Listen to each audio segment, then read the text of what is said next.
I stand here today on behalf of my grandmother, Julia Oliver, a courageous Black woman who raised me from birth, who did not have the opportunity to go to college because in 1953, girls didn't belong in college. She was all set to attend an HBCU, Lincoln University in Jefferson City, Missouri, but wasn't allowed to go because of the bias that her own father held, that girls were not meant to be educated. I stand here today on behalf of all the first-generation college students.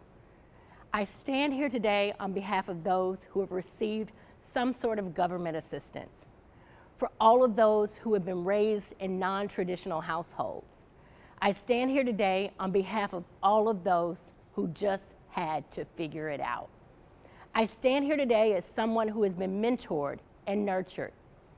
I stand here today on behalf of the heartbroken and those who have found their life partner.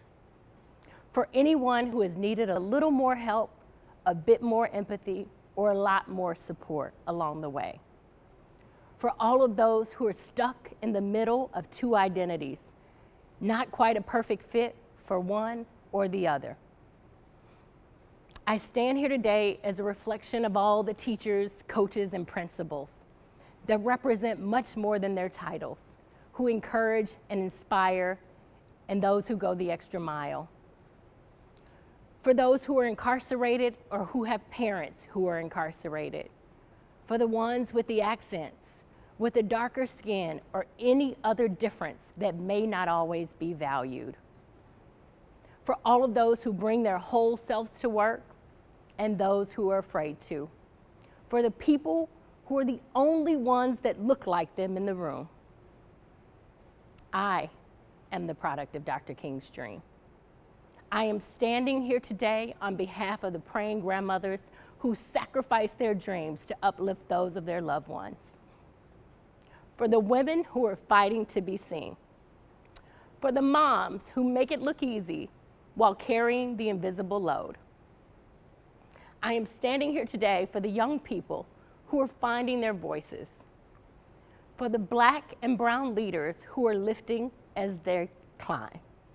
For the entrepreneurs who have converted passion into profits. I stand here today for the business and community leaders who are leading in the midst of tremendous adversity. For the people who go out of their way to be allies to those in need of alliances. We are Dr. King's dream. I stand here today for the waymakers, the naysayers, the agitators, and the innovators. For the people with open minds, open hearts, and ears to listen and learn. For those who are marching, voting, protesting, and demanding change in some way. I stand here today on behalf of the conscientious leaders, the ones who ask the tough questions, and the ones who refuse to quit fighting for what is right. We are the change we've been waiting for. We are the ones who would continue to carry out Dr. King's dreams. We are Dr. King's dream.